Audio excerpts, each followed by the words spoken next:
manufacturing semiconductors. For them, this was a distraction. It wasn't their baby. So RCA gave up on flat panels and spent its billions diversifying into frozen foods and carpets and rental cars.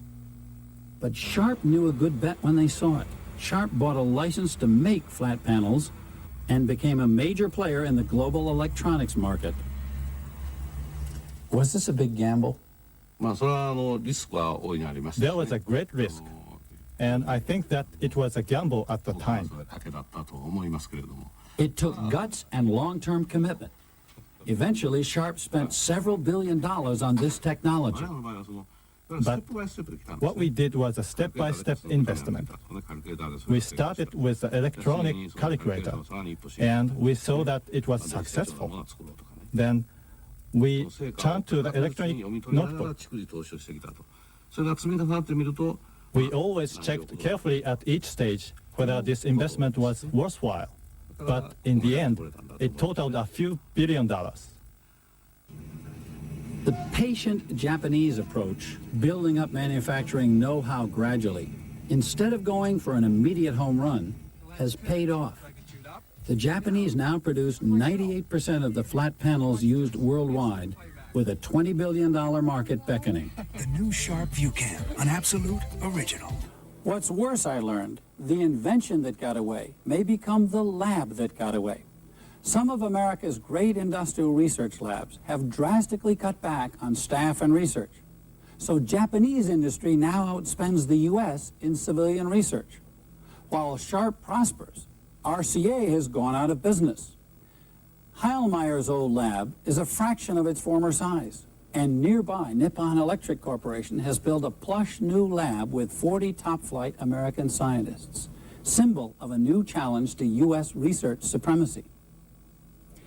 For decades, we Americans have assumed not only that our inventions were the best, but that we made them better and cheaper than anyone else.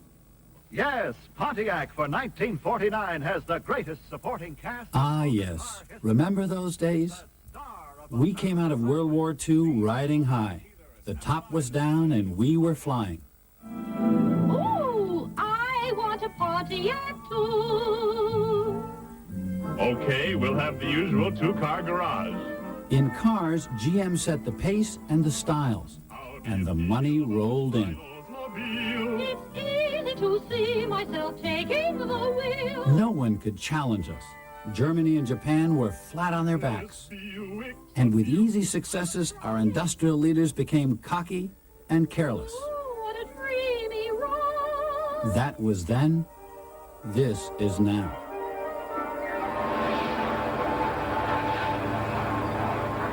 Outside Kansas City, the GM Leeds plant, which used to employ 4,200 workers making Buicks, Oldsmobiles, and Cadillacs, was shut down forever in 1988. I met Dixie Courtney, who worked on the assembly line here for 12 years. What are the roughest things you remember people going through? I can remember people coming into the union hall when we had the laid-off workers' council and not having any money for food. Their husband has beat them up. The alcohol, the increase in alcoholism, the suicides. People just gave up on living, and they were mostly older people. It took their self-worth away from them from not having a job. Courtney and her co-workers were cushioned by unemployment insurance and union benefits. Some got jobs at other GM plants. But over time, many were uprooted and cast adrift by a bad corporate strategy that GM had been trumpeting as the formula for beating the Japanese. We knew we couldn't build the cars and trucks of the 1990s in the plants of the 1940s. Automotive manufacturing technology was changing, and changing fast. That's why in the 1980s, we spent $77 billion worldwide to reindustrialize your company. A massive investment in new plants brimming with robots, automation, high technology that once again would make GM invincible. GM Chairman Roger Smith, architect of this strategy, triumphantly toured his new plants. But by the early 90s, it was clear that Smith's strategy had been a disaster. In America, the auto giant had lost a huge chunk of its market share, suffered an $8 billion loss in 1 year, and since the mid-'80s had slashed its workforce by nearly 200,000 jobs. Our attempted application of technology was rather misguided. We had this view of the world that we could literally leapfrog the competition by taking technology and literally replacing people overnight. We went on a great buying spree with respect to robotics, and we loaded up plants with robotics. We didn't pay much attention to flexibility. We built plants that built one car, one model, highly automated, and the theory was you could dramatically reduce the labor count in the vehicle and literally assemble and produce your vehicles largely through robotics. If you look at some of the Japanese techniques that have been used extremely effectively at Honda and Toyota, they're not all that high tech. We didn't see them developing lean manufacturing techniques that ultimately were going to render us non-competitive.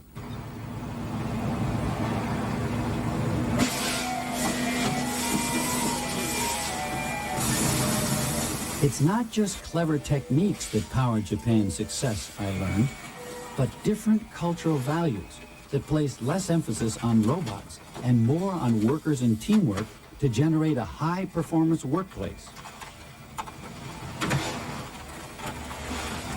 One big Toyota innovation was giving any Toyota worker the power to stop the assembly line for the sake of quality. For decades at GM, stopping the line was an almost absolute no-no.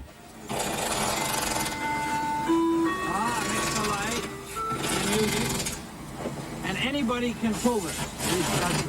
Any worker. For example, you can pull this rope and stop the assembly line like this. When you do so, your team leader comes over and helps you out. That's how we do it. Human beings don't always necessarily do things in the same manner every time. Sometimes you are out of tune if you are not feeling well. You're likely to work slower.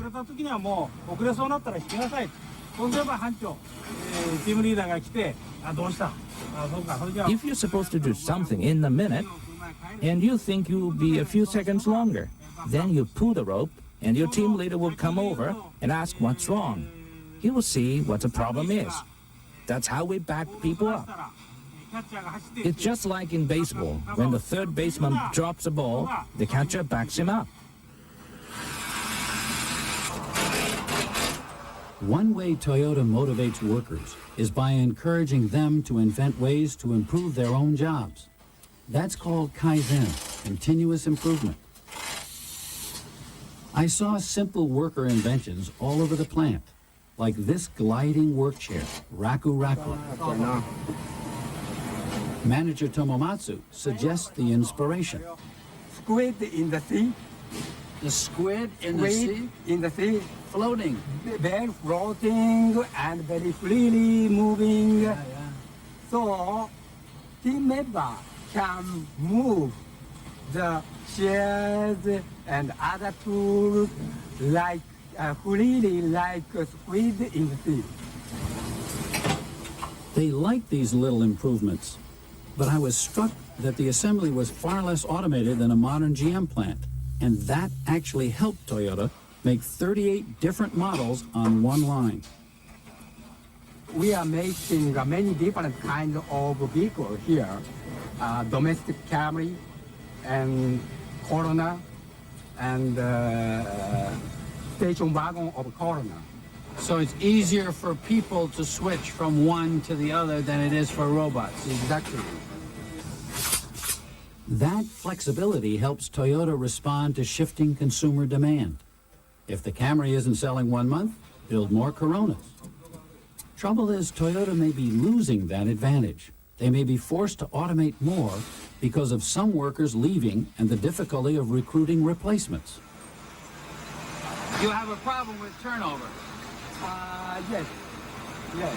What's the problem? Young people don't want to do this work? not only in Toyota, but also the whole industry in Japan right now. So many, especially young people, most of them don't want to work at manufacturing plants. Why? Because the work is hard? Sometimes I think yes. That may spell real trouble in the future. But Toyota has tried to stay ahead of the problem. One idea seems logical enough, even obvious. Design a car that's easy to assemble and is therefore cheaper and has fewer defects, something GM was certainly not achieving. So what is special about this bumper assembly process? We can make each bumper design simpler. So each bumper, front and rear, each bumper has only 19 small components. And when they assemble the bumper, just only snap on. So the whole point here is to design the car so it's easier to put together, is that it? Exactly. Another smart Toyota concept, to speed up new models, team engineers and designers together at the start. I wanted to see this system in action. They wouldn't show me a new car, top secret. Instead, they showed me what they did 3 years ago, launching the Lexus. One executive explains how their tight design network differs from the old U.S. system of engineering a new car in separate stages where people didn't even talk to each other. 調整をどれぐらいにすればいいですか？アメリカのシステムそのものは私は詳しく知らないんで。 Our styling people, who worked on the car in the beginning, looked at the car as if it were a final product, as if it were a completed product. And the manufacturing people who worked on it also looked at it that way. So we all have the sense that we were creating a whole car, not just one component. I think this is a principal characteristic of our way of developing a car. The real secret to Toyota's flexibility is its supply system. 70% of all components in its cars are farmed out to outside suppliers, roughly twice as much as GM. Components arrive at Toyota plants in the exact quantity and at the exact time they're needed. This is called just-in-time. For Toyota, that means small inventories, low waste, and top efficiency. These are salesmen from some of the 10,000 companies in the pyramid of suppliers which Toyota commands. They're waiting to line up new orders, and it's easy to understand why they may be nervous. Being just in time is just one of Toyota's demands. I asked a Toyota executive what it would be like as a supplier. You have to incorporate our demands into your particular product. The second thing is the long-term commitment. Once you are our supplier, we want you to supply this part for, say, 5-10 years or more. Am I going to have to cut my costs every year, every 6 months? Every year, yes. In terms of enhancing overall competitiveness. But Toyota also helps its long-term suppliers. In tough times, it assures them business. It sends experts into their plants to improve their efficiency. But it keeps the troops in line with a canny strategy, multiple sourcing. So on each of your important parts, do you have more than one supplier? Yes. Why? Well, you're one of our suppliers. And how do you feel if you have competitor to you? I feel pressure. Yes, that's why we are following so-called multiple sourcing. That's why you have your competitor. That's why you are doing hard. That is our purpose. So you put the heat on me to reduce costs? Yes, reduce cost and at the same time improve your quality. Does it work? Yes, it does. Very well.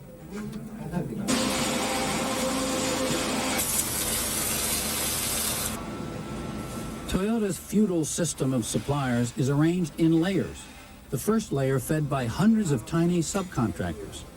Sango, in the top tier, makes mufflers and exhaust pipes. You sell 95% of your output to Toyota or other suppliers. They buy 60% of their mufflers and exhaust pipes from you. Doesn't that give Toyota a lot more leverage in this situation than Sango? If you look at it that way, yes. Toyota has a big advantage over us.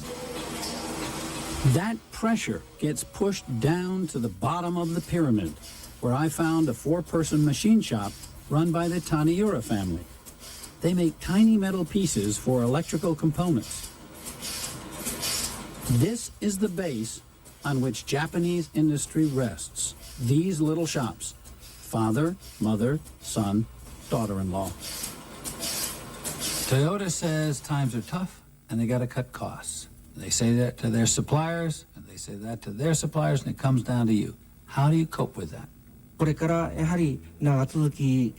And I think about preserving the long-term relationship in the future with Toyota. I know it is necessary that we listen to what the parent company says.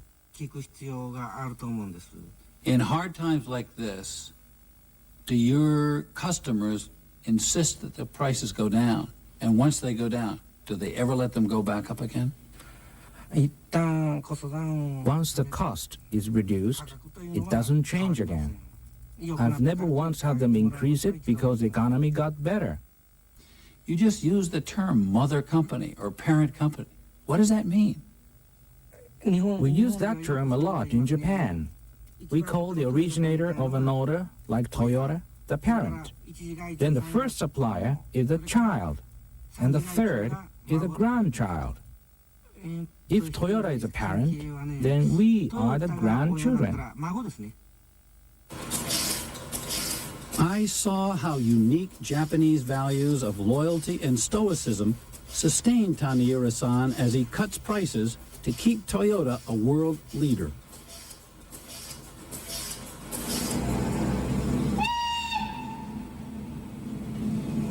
Halfway around the globe, the driving force of German industry and prosperity is an ancient tradition of craftsmanship and quality.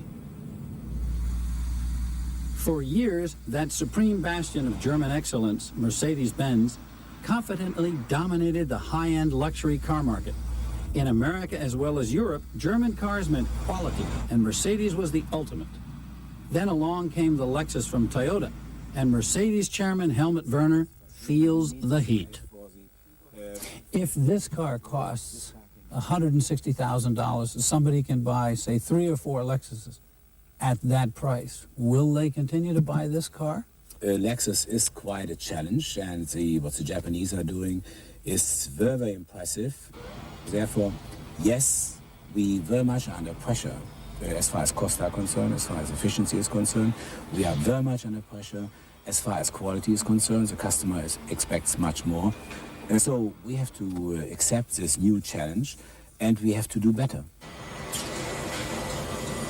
The Mercedes has long embodied the German love affair with complicated engineering and precision instruments.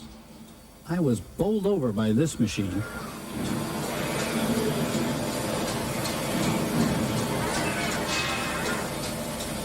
The pursuit of perfection required armies of inspectors scrutinizing every detail at the end of the line and then painstakingly reworking every solitary defect. Now that elaborate undertaking is an albatross for Dieter Zetsche, Mercedes' new development director. One of the hearts of the old Mercedes system, quality control, isn't that right? That's right. And the result was good, but it was much too costly. That's a typical waste area. There's no value added. If you do it right in the first time, you can forget about all that. One Mercedes strategy is to design a few smaller, less pricey models. But more fundamentally, how are they going to achieve their vaunted quality more efficiently? For generations, German industry, whether machine tools, consumer goods, or cars, built a global reputation for quality on the medieval guild tradition of master craftsmen, or meisters, who patiently delivered perfection. But that took too long and cost too much. So now, to get the job done right the first time, meisters like Horst Rebmann must take a new approach. I am responsible for training the employees, that is, to see that they learn their tasks correctly. I do not examine each object, because each worker is responsible for his own work. The workers don't like to think that someone is always checking up on them. I have trust in my fellow workers. I asked Rebmann if that meant his leadership now had to be less heavy-handed.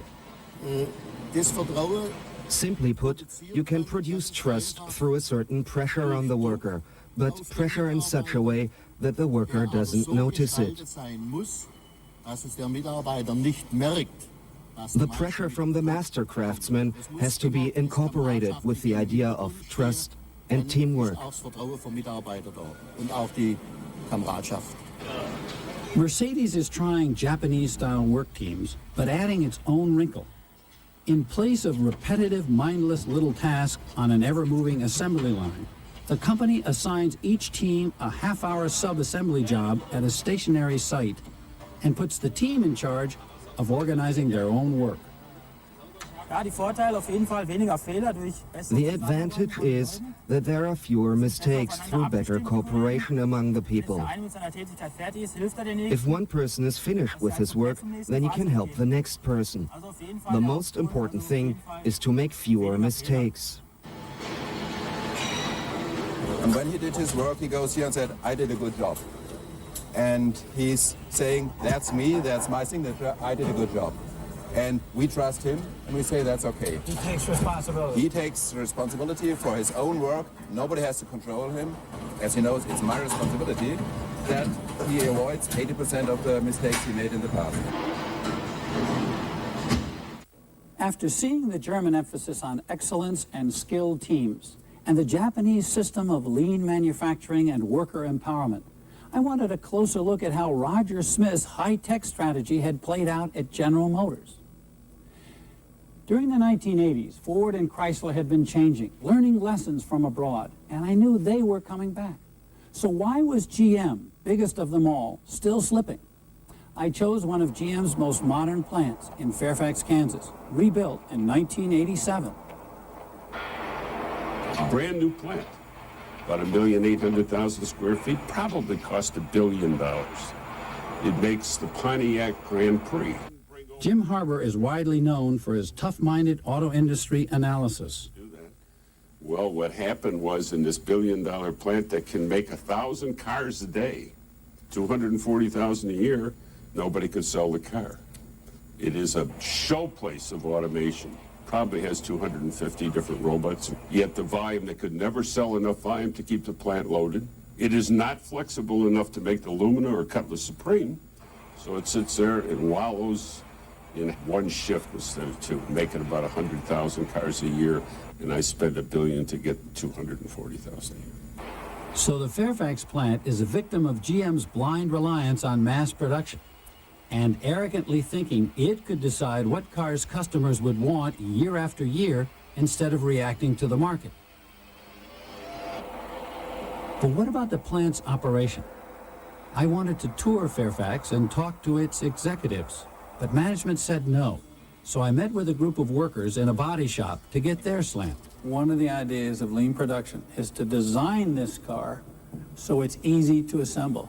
All right, give the design engineers a grade on this car, A, B, C, D, E, or F. C. C. LD? B. B. Bert? I give it a C. Art? About a C. About a C? About a C. About a C. I say C. All right, why do you say a C? Well, there's many instances where they could have designed the parts to go together easier for the operator. The man would have to bend over the left fender with his left arm and get the brake booster on, which weighs quite a bit, and you have to screw it on like a jar lid. And myself, I never could perform the job on a steady basis. It took a great deal of strength to do, and it was a constant problem. We shut down the line numerous times a day because of that problem. And you brought that kind of a problem up to the... Yes, we had engineers in there numerous times over the problem. And what happened? They've yet to fix it. I asked whether GM management was using teamwork and giving workers more responsibility at Fairfax. Pulling the cord and stopping the line. Do you do that very often? Does that happen very often now? Basically, we were told, yes, stop the line if you have a problem, and, that worked for quite a while. But eventually it got to the point where they were a little bit more interested in getting the quantity out again. They say stop it and do that, but when push comes to shove, I think management as a whole goes back to its old way, get them out and we'll catch it later. Is there enough trust between the workers and management here at this plant to share power? No, there's not enough trust. Everybody resorts back to the point the finger at the other guy. It's the other guy's fault. I don't ever see that trust coming. GM's new leaders admit that in the past, GM management walled itself off. Not only did we isolate ourselves from our workforce, salaried and hourly, we isolated ourselves from our customers. That isolation suggested to the world that we were a sort of an arrogant lot. But I'll tell you, that arrogance is a real deficit when you're on the brink and you're staring down some of the toughest competition in the world. To prevent the ultimate disaster, GM's new management is desperately trying to change. We've got to have highly flexible manufacturing facilities. We have to be able to build 3, 4 different models and platforms in a single plant because you can't predict with complete accuracy the marketplace 2, 3, 4 years down the road. GM's changing, GM's improving. But is there enough time? Is it too late for GM? Oh, it's not too late at all. And I don't want to understate the challenge because the challenge is absolutely immense. And I can assure you that we're running just a little bit faster than Honda and Toyota, because we're behind them and we got to catch them. I just hope they don't look over their shoulder. I heard an echo from former United Auto Workers local president L.D. Edwards. We can certainly strike General Motors and take them under, and they can in fact go bankrupt and take us under. But nobody wins but the foreign competition. If we don't build the best quality, give the American customer the best product, then we can't survive. That's a telling point, especially for Americans. No economy can succeed if its people are not working together.